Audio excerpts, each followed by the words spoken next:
ယခုတစ်ခေါက်မှာတော့ Safari ရန်ကုန်ရုံးခွဲကနေ AR တိုင်းမြန်အောင်မြို့ရှိ customer တဦးစီတနာရီ120လီတာကြာတောက်ရည်တန်းဆက်ကိုတက်ဆင်ပေးခဲ့ပါတယ်။ယခု customer ကြီးကပထမအကြိမ်တုန်းကလည်း Safari ကပဲတက်ဆင်ပေးခဲ့ရတာပါ။ယခုဒုတိယအကြိမ်အနေနဲ့တနာရီ120လီတာကြာတောက်ရည်တန်းဆက်နှလုံးနဲ့ treatment system များကိုတက်ဆင်ပေးခဲ့ရခြင်းပဲဖြစ်ပါတယ်။ Safari မှာဝယ်ယူရတာကအဆင်ပြေတယ်။စားပြီးဝန်ဆောင်မှုပေးတာတွေကလည်းအကောင်းဆုံးနေပဲပေးစွမ်းနဲ့အဆအရာရာအဆင်ပြေလို့ဆိုပြီးထက်ခါဝယ်ယူကြတဲ့ customer များစွာကိုလည်းကျေးဇူးထူးပင်တရှိပါရရှင်။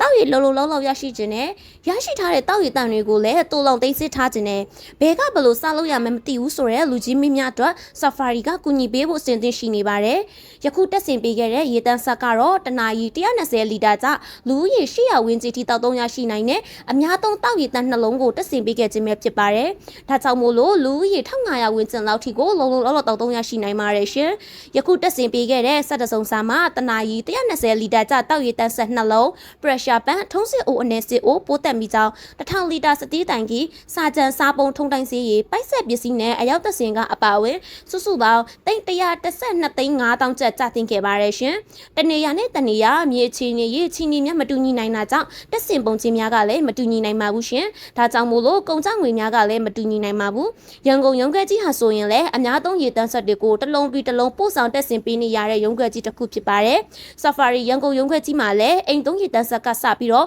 ဆက်ရုပ်သုံးရည်တန်းဆက်ကြီးများအထိဝယ်ယူရရှိနိုင်ပါတယ်ရှင်။ရန်ကုန်မန္တလေးနဲ့တောင်ကြီးမြို့တို့မှာရုံးခွဲများဖွင့်လှစ်ထားပြီးမြန်မာနိုင်ငံတနိုင်ငံလုံးကိုပို့ဆောင်တက်ဆင်ဝန်ဆောင်မှုပေးလျက်ရှိနေပါတယ်။ Safari တန်ရှင်းသောရေကျန်းမာသောဘဝ